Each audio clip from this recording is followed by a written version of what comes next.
He saved a Bigfoot child. Then they saved him, 3 knocks in the fog.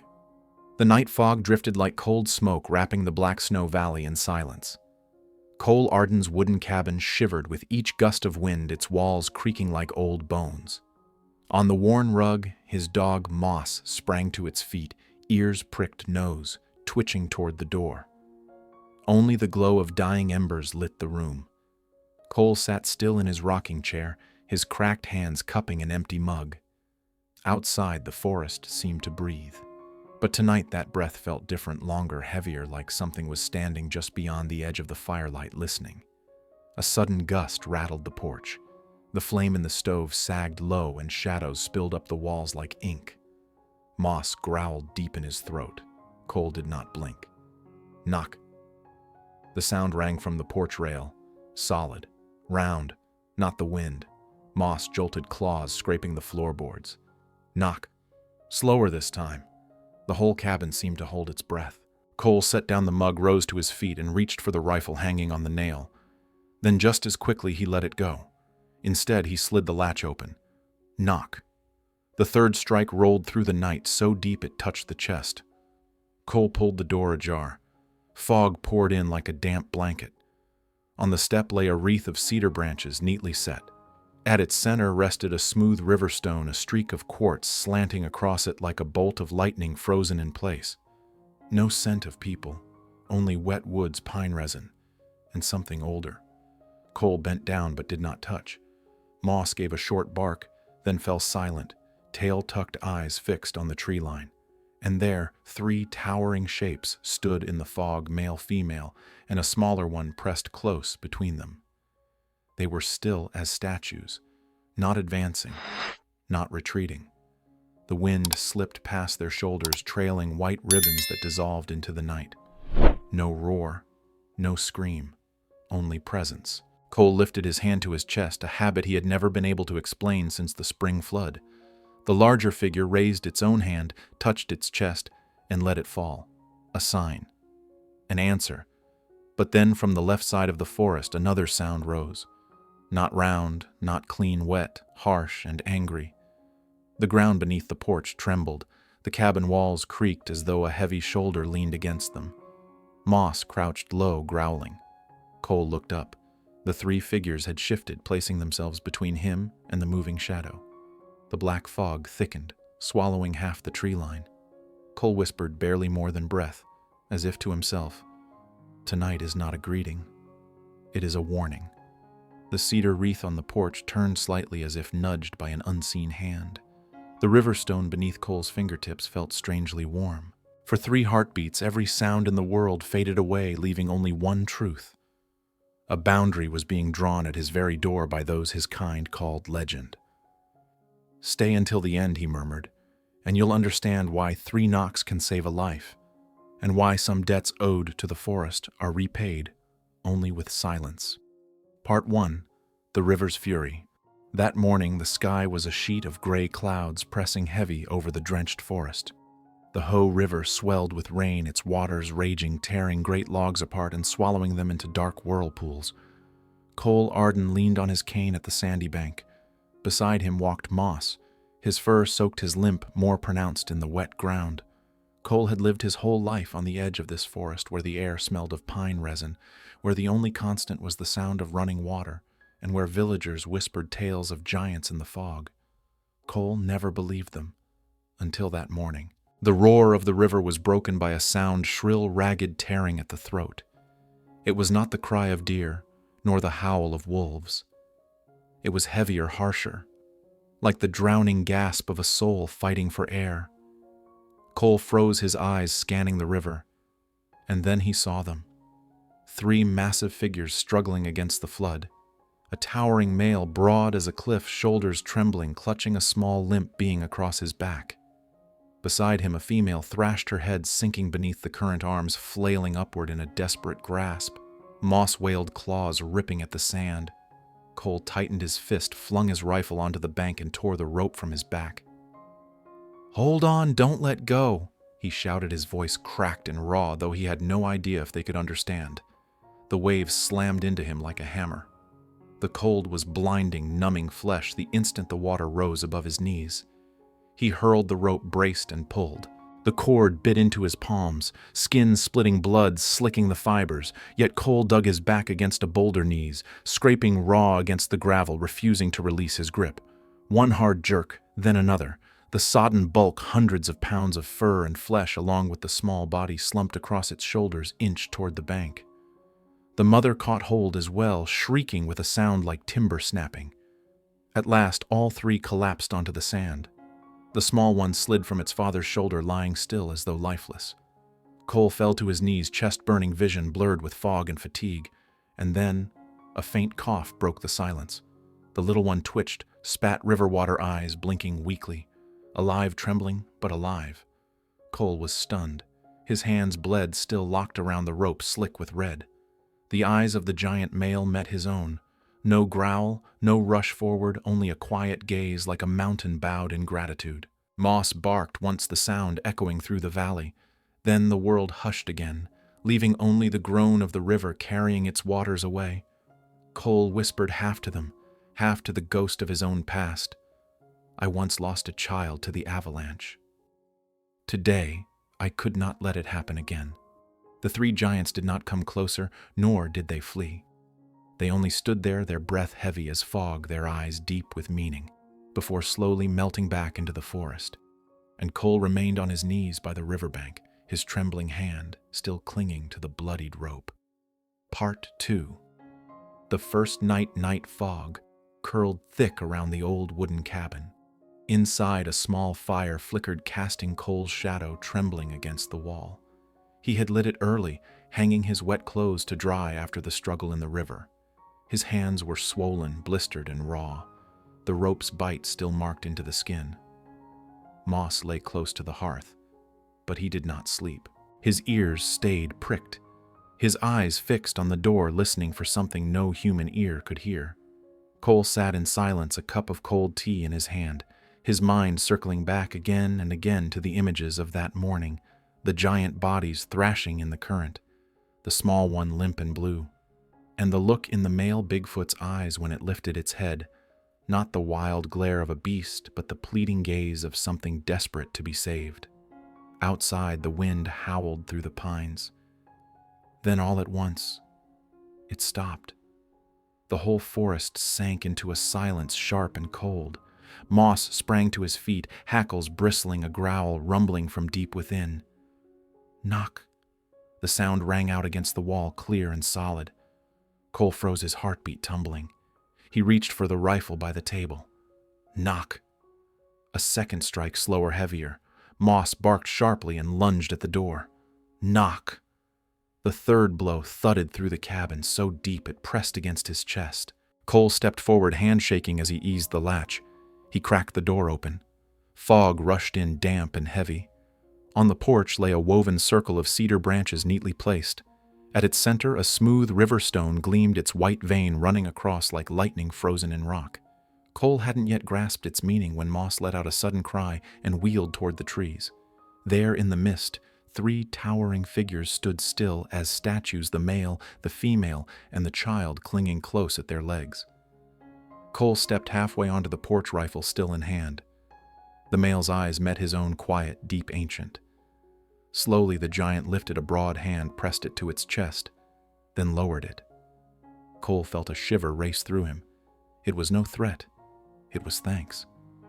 He bowed his head in reply, his own calloused hand resting over his heart. And at that very moment, another sound rose from deep within the forest. Not steady, not round, but wet, harsh, filled with malice. Moss whimpered, retreating a step. The Bigfoot family shifted their stance, turning toward the darkness. Their shoulders squared, a low growl rolling out, vibrating through the fog. The wind surged again, spiraling around the cabin. Cole understood. Tonight it was not just them. Something else was moving closer. Something the Bigfoots themselves regarded as an enemy.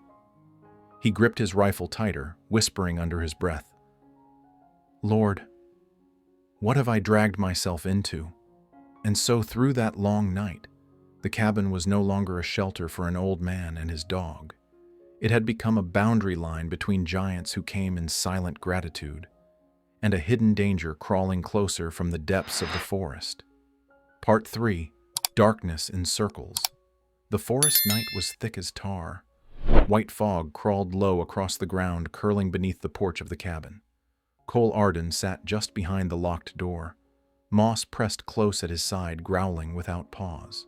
In the hearth, only a dim ember flickered shadows quivering on the wall like trembling claws. Thud. The whole cabin shuddered. A heavy blow struck from outside the wall. The wood groaned and cracked. Cole leapt to his feet, eyes wide, rifle leveled at the darkness beyond the window. Thud, thud. This time harder, like a massive tree trunk slamming against the cabin. Dust sifted from the rafters, splinters snapping loose, Moss howling in terror. Cole pressed his ear to the wall. From outside came a rasping breath, hot and angry, heavy as a blacksmith's bellows. Mixed with it, footsteps, wet, deliberate, circling. He stumbled back, heart pounding like a war drum. This was no Bigfoot. The ones from that morning had never tried to break or destroy. This was something else, something even they feared. Crash. The porch shook under a violent strike. The window rattled a crack, zigzagging across the glass. Moss barked wildly, then fell silent, tail between his legs as he crawled beneath the table. Sweat ran cold across Cole's brow as he raised his rifle. And then from deep in the forest came a roar. Low, long. Not the thing tearing at the cabin, but an answer to it. Cole rushed to the crack of the window. Through the mist, 3 vast shapes emerged. The Bigfoot family. They stood between the cabin and the open clearing, backs to Cole facing outward. The male roared, chest swelling. The female spread her arms to shield the child. The ground trembled. From the left, another giant came forth, different, twisted. Its shoulders hunched, its fur the color of ash, and its eyes glowed red as burning coals. It did not stride upright like the others, but lurched, low knuckles scraping the earth like a beast driven by instinct alone. It hurled a boulder the size of a man's head toward the cabin. Boom! The rock shattered the porch wood, splintering fragments flying. Cole fell to the floor, arms over his head. Moss wailed in despair. The Bigfoots roared together, their voices rolling like thunder through the valley. The ash-gray beast bellowed back, charging. Cole's chest tightened. If the cabin collapsed, if the Bigfoots fell, tonight would be the end. The ash giant barreled forward, arms sweeping, snapping saplings like straw. Snow and earth flew. The 3 defenders roared again, standing their ground. The male lunged, meeting the monster head-on. Crash. The impact thundered like a storm, hurling Cole into the wall, ears ringing. The male was driven back 3 paces, snow erupting around him, but he did not fall. He bellowed and hurled himself forward once more. The 2 titans clashed claws, raking trunks, splintering under their struggle. Cole stood frozen behind the door, rifle trembling in his grip. Moss circled him, barking, tugging at his coat as if to drag him away. But Cole shook his head. No, I won't run. In the chaos, the ash beast swung like a hammer, striking the female aside. She tumbled, crashing into the snow. The child screamed, darting free of cover straight toward Cole. No, Cole cried, dropping his rifle. He rushed out the door, scooping the little one against his chest. He spun around, and the red-eyed monster saw. It roared, believing Cole had stolen the child. Cole shouted until his throat tore, holding the small one tight. I saved it. I mean no harm. But the ash beast did not hear. It lunged, distance closing in heartbeats. Cole stood his ground, shaking, knowing death was seconds away. Then the other 2 Bigfoots slammed in, intercepting the strike. The night shook with their roars, thunder tearing the forest. All 4 giants tangled together, shaking the mountain snow exploding from treetops. Cole collapsed into the drifts, clutching the child close. The little one clung to his coat, black eyes glowing like embers. Not fear, but trust. The same look his own lost daughter had once given him. The valley rang with cries, flesh striking, flesh bones cracking. The Bigfoots pressed the ash monster back, blow after crushing blow. Each roar sent the forest quaking, and at last the male hurled a final strike, forcing the gray beast into the mist. The creature shrieked one last time, then retreated, fading into the dark woods. The valley fell silent. Only the heavy breathing of the survivors remained.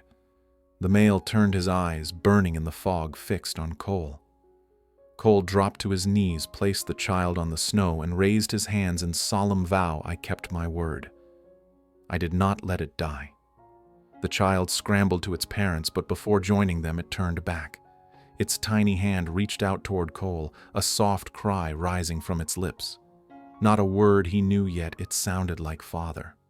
Cole's heart broke open.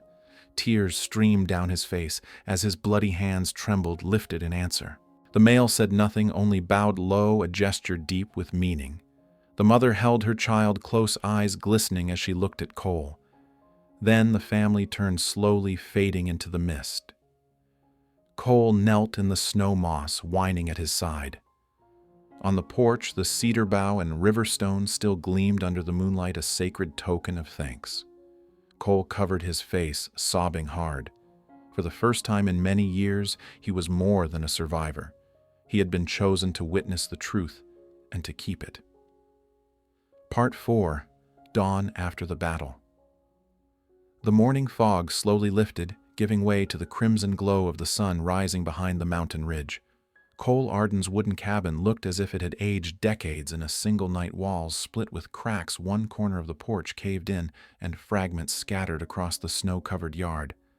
Cole sat on the porch steps, his body worn and bloodied clothes torn to shreds. His hands were swollen and raw rope burns etched deep into the skin. Moss lay beside him, panting hard, yet his loyal eyes still brightened whenever Cole's hand brushed gently over his head. Cole gazed out toward the endless forest.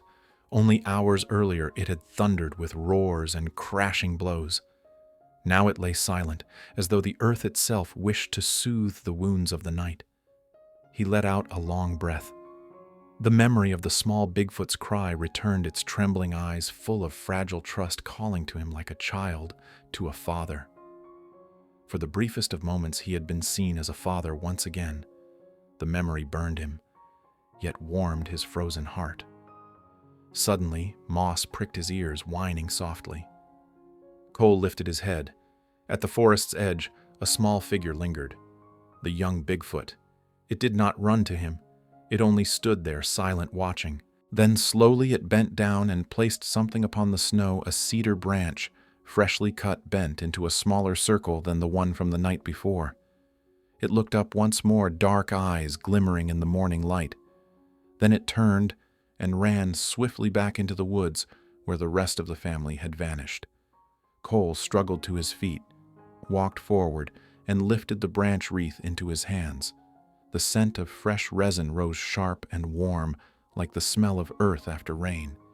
He held it close to his chest, his heart tightening. No words were needed. He understood. It was thanks. It was a bond, the forest's gift to him. Sunlight struck the riverstone from the night before, its white vein glowing bright as frozen lightning. Cole set the new wreath beside it on the porch rail, his trembling hand resting on both. He closed his eyes and whispered a vow to himself and to the forest. I will keep this secret, and I will keep this trust. Whether the world believes or not, I have seen, and I will live as part of it. The old iron wind chime clinked gently in the breeze, its notes ringing clear in the wide morning sky. And for the first time in many years, Cole felt he was no longer completely alone. In the golden light of dawn, his weathered face seemed brighter than before, as if something long lost had finally been returned to him. Part 5. The Legacy. After that night, Cole Ardan's life was never the same. The villagers still whispered the old tales that Bigfoots brought misfortune. Yet they also noticed something else. Since Cole's return, the forest had grown strangely peaceful. Wolves no longer prowled near the village, and lost hunters somehow found their way home. Everyone felt the change. Everyone was grateful. But no one dared speak it aloud. Inside the wooden cabin on the hearth shelf, the riverstone and the cedar wreath still gleamed in the firelight. And on certain nights, 3 heavy knocks would echo from the porch. Not a threat, but a reminder, you are not alone. Cole would smile softly and answer with 3 quiet taps on the table. A silent covenant had formed between a man and the beings the world called legend. Legends may spread fear, he thought, but truth is often just gratitude. I saved 2 small lives, and in return, an entire people saved my soul. That is the miracle of kindness. It never vanishes. It always finds its way back. If this story touched you, let me know in the comments where you're watching from. And don't forget, rate this story from 0 to 10. Subscribe so you won't miss the next chapter, for there are many more mysteries of Bigfoot and moving journeys yet to be told. And if you believe kindness can change even the deepest legends, share this story so that others may know it too.